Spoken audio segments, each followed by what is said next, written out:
यह कहानी है एक छोटे से गांव बलरामपुर की, जो प्रसिद्ध था सोहन और मंगतू नाम के दो दोस्तों की दोस्ती के लिए। सोहन और मंगतू बचपन से ही पक्के दोस्त थे। सोहन गरीब लेकिन बहुत ही ईमानदार और मेहनती था। वह गांव में एक छोटे से घर में अपनी पत्नी राधा और एक प्यारी सी बेटी मीना के साथ रहता था। वह जंगल से लकड़ियां काटकर और उन्हें बाजार में बेचकर अपने परिवार का गुजारा करता था। वहीं दूसरी ओर मंगतू का भी एक छोटा सुंदर सा परिवार है, जिसमें उसकी पत्नी रूपा और दो छोटे छोटे बच्चे रोहन और सीमा हैं। मंगतू शहर में बड़े सेठ के यहाँ नौकरी करके अपने परिवार का पालन पोषण करता था।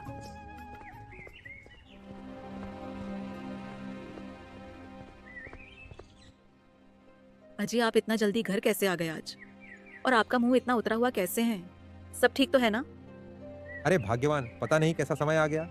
आजकल लकड़ियों का एक गट्ठर भी नहीं बिक पाता। जब से ये गैस चूल्हा आया है, उसके बाद लकड़ियों को कोई पूछता तक नहीं। हाँ जी, दिवाली भी आने वाली है और घर में बिल्कुल भी पैसे नहीं है। आप अपने दोस्त मंगतू से काम के लिए क्यों नहीं पूछ लेते? वो तो शहर में काम करते हैं ना, शायद कोई काम मिल जाए। हाँ भाग्यवान, मैं आज ही मंगतू भाई के पास जाकर बात करता हूँ। कोई काम मिल जाए तो अच्छा है। पापा, इस दिवाली पर मुझे बहुत सारे पटाखे और नए कपड़े चाहिए। अरे अरे अरे मेरी प्यारी बच्ची, इस दिवाली पे मैं तुम्हारे लिए बहुत सारे पटाखे और नए नए कपड़े लेके आऊंगा। इतना कहकर सोहन मंगतू के घर के लिए निकल पड़ता है। मंगतू भाई, ओ मंगतू भाई, घर पर हो क्या? अरे सोहन भाई, आओ आओ आओ, आज कैसे हुआ अचानक से आना? मंगतू भाई, क्या तुम्हारे यहाँ काम करने की कोई जगह है? मुझे भी कोई नौकरी मिल जाती तो अच्छा रहता। देख सोहन, मुझे इस बारे में ज्यादा तो पता नहीं है, लेकिन तुम कल मेरे साथ सेठ जी के पास चलना। हम उनसे बात कर सकते हैं। अगर कोई काम होगा तो तुम्हें जरूर रख लेंगे। चलो ठीक है मंगतू भाई, कल सुबह ही चलते हैं। मुझे किसी भी तरह कोई काम चाहिए। इतना कहकर सोहन वहां से घर की तरफ चल पड़ता है।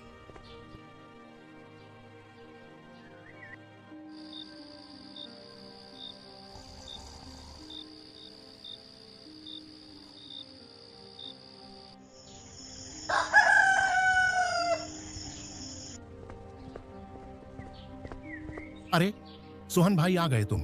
चलो फिर सेठ जी के पास चलते हैं और उनसे तुम्हारे लिए काम पूछते हैं। हाँ मंगतू भाई, चलो चलते हैं। दोनों दोस्त काम की तलाश में घर से निकल पड़ते हैं। रास्ता काफी लंबा था, इसलिए वे जंगल वाला सीधा रास्ता चुनते हैं, जिससे कि वे जल्दी शहर पहुंच जाएं।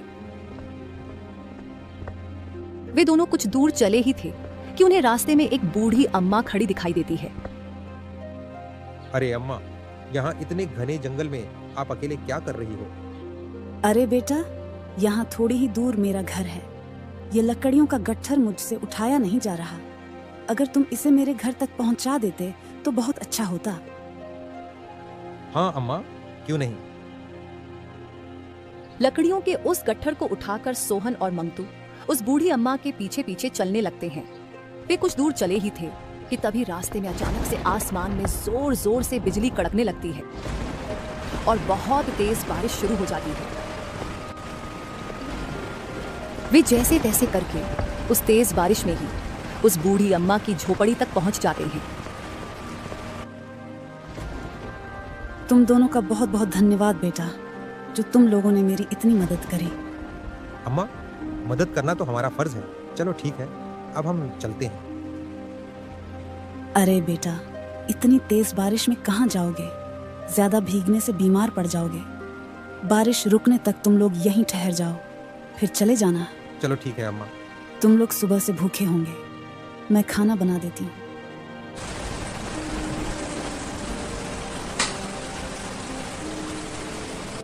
आओ बेटा, खाना बन गया है, खा लो।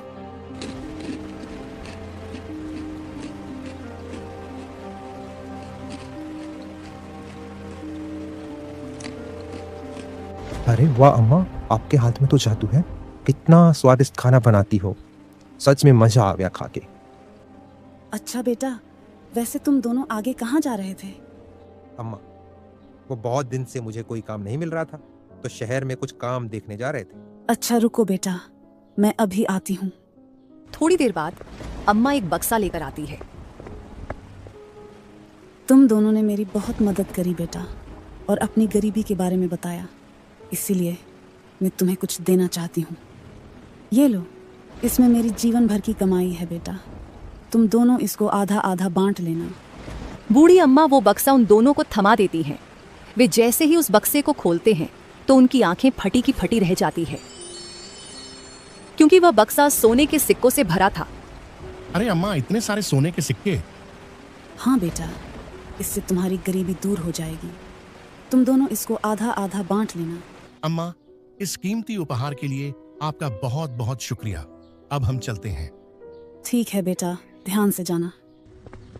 वह बक्सा लेकर दोनों दोस्त घर के लिए रवाना हो जाते हैं। आज वे दोनों बहुत खुश थे। उनके हाथ एक सोने की खदान जो लग गई थी। दोनों अपने अलग अलग सपने सजा रहे थे। इन पैसों से मैं सबसे पहले एक छोटा सा कारोबार खोलूंगा और एक सुंदर सा घर बनाऊंगा। दिवाली भी आने वाली है। अपनी पत्नी के लिए सुंदर सी साड़ी और अपनी बिटिया के लिए सुंदर सुंदर कपड़े, मिठाइयाँ और पटाखे खरीदूंगा। इतने सारे सोने के सिक्के, इससे तो मेरी किस्मत ही बदल जाएगी। मैं तो गांव का सबसे अमीर आदमी बन जाऊंगा। मैं आराम से पूरी जिंदगी बैठकर खा सकता हूँ। मुझे तो कोई काम करने की जरूरत भी नहीं होगी। मंगतू यह सब सोच ही रहा था, तभी सोहन बीच में बोल पड़ता है। मंगतू भाई, घर पहुंचते ही हम इन सिक्कों को आधा आधा बांट लेंगे। सोहन के मुंह से आधे सिक्कों की बात सुनकर मंगतू के मन में पाप जाग जाता है। इन सिक्कों को आधा आधा बांटना मतलब मेरे सपने भी आधे आधे बांटना। भला इन सिक्कों को मैं इस सोहन के साथ क्यों बांटूं? इतने सारे सोने के सिक्कों को देख के मंगतू का मन लालच से भर जाता है। वे चलते चलते एक नदी के रास्ते से गुजर रहे थे। तभी मंगतू को एक ख्याल आता है और वह सोहन को नदी में धक्का दे देता है। मंगतू भाई, बचाओ, मुझे बचाओ, मैं नदी में गिर गया। तुम इस नदी में गिरे नहीं हो, बल्कि मैंने तुम्हें धक्का दिया है ताकि सारे सोने के सिक्के मेरे हो जाएं। अरे मंगतू भाई, ये सारे सिक्के तुम ही रख लेना, लेकिन मुझे बचाओ। मंगतू सोहन की एक नहीं सुनता है और वहां से खिसक लेता है और बेचारा सोहन पानी में डूब जाता है। शाम होते होते मंगतू गांव पहुंचता है। वह देखता है सोहन की पत्नी घर के दरवाजे पर खड़ी उसका इंतजार कर रही थी। मंगतू भैया, सोहन जी नहीं आए। वो कहाँ रह गए? वह भी तो आपके साथ ही गए थे ना?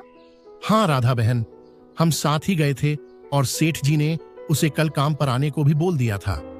इसके बाद सोहन वहां से चला गया था और मैं भी अभी लौटा हूं काम से।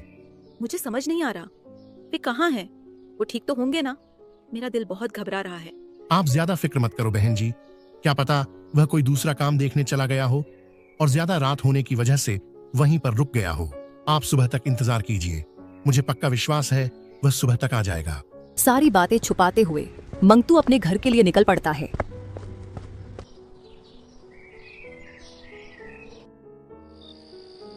रात होते होते वह घर पहुंचता है और चुपके से वह उस बक्से को अलमारी के पीछे छुपा देता है। फिर चुपचाप सो जाता है।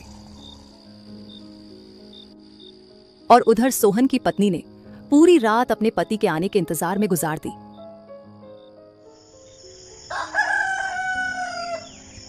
सुबह हो चुकी थी, सूरज अपनी चरम सीमा पर था, लेकिन सोहन अभी तक घर नहीं लौटा था, जिससे उसकी पत्नी बहुत घबरा गई थी। वह मंगतू के घर जाती है।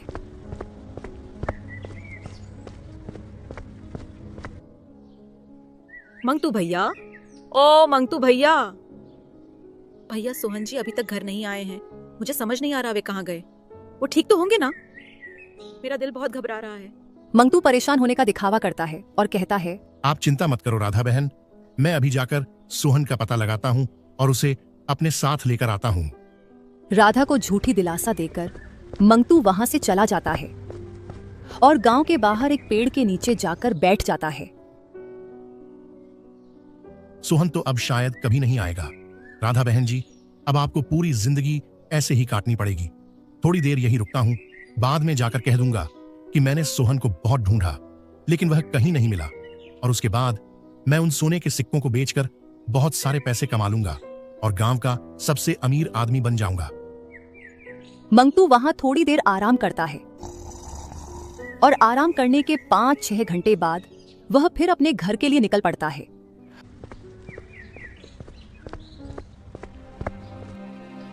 राधा बहन, ओ राधा बहन, बाहर आओ। राधा बहन, मैंने सोहन को बहुत ढूंढा, लेकिन वह मुझे कहीं भी नहीं मिला। मंगतू ने इतना बोला ही था कि तभी सोहन राधा के पीछे से बाहर आता है। सोहन को जीता जागता देखकर मंगतू के पैरों तले जमीन खिसक जाती है। अरे सोहन भाई, तुम यहाँ कैसे? क्यों मंगतू भैया, मुझे यहाँ देख के तुमको खुशी नहीं हो रही? मंगतू सोहन की किसी भी बात का जवाब नहीं दे पाता है और वह बहुत घबरा जाता है। अरे ये सोहन का बच्चा पता नहीं कैसे बच निकला। मैंने तो खुद इसे अपनी आंखों से डूबते हुए देखा था। इससे पहले कि ये मेरी सारी पोल खोल ले, मैं यहाँ से खिसक लेता हूँ। मंगतू बिना कुछ बोले वहां से चुपचाप दबे पांव खिसक लेता है। अरे इस सोहन को तो तैरना भी नहीं आता था, फिर पता नहीं वो कैसे बच गया।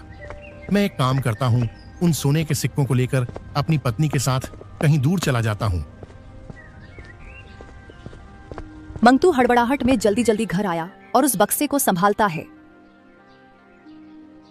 वह जैसे ही उस बक्से को खोलता है तो देखकर हैरान रह जाता है। हे भगवान, ये सब कैसे हुआ? मेरे सोने के सिक्के कहाँ गए? इस बक्से में तो सिर्फ कंकड़ भरे पड़े हैं। मंगतू यह सब बोल ही रहा था कि तभी वह बूढ़ी अम्मा प्रकट हो जाती है। अरे अम्मा, आप यहाँ कैसे? अरे दुष्ट, अपनी गंदी जुबान से मुझे अम्मा मत कह। तुमने अपने दोस्त के साथ जो गलत किया उसका फल तुम्हें मिल चुका है। यही तुम्हारे कर्मों की सजा है, अब इसे भुगतो। मंगतू कुछ कहता उससे पहले ही वह बूढ़ी अम्मा वहां से गायब हो जाती है और उसे जो भी मिला था उसे वह गवा देता है और उसके हाथ पछतावे के सिवा कुछ नहीं लगा।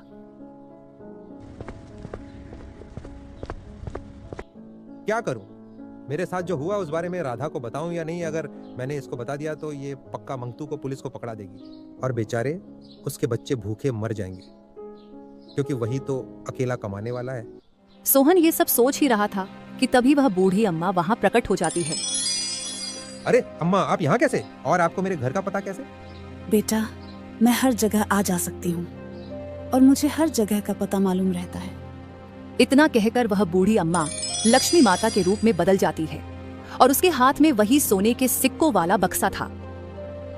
अरे माता, ये बक्सा तो मंगतू के पास था ना? हाँ बेटा, यह वही बक्सा है। अब यह तुम्हारा हुआ और मैंने ही तुम्हें पानी में डूबने से बचाया था, क्योंकि तुम बहुत ईमानदार और नेक दिल इंसान हो। वह बक्सा सोहन को देकर माँ लक्ष्मी वहां से अंतर्धान हो जाती है।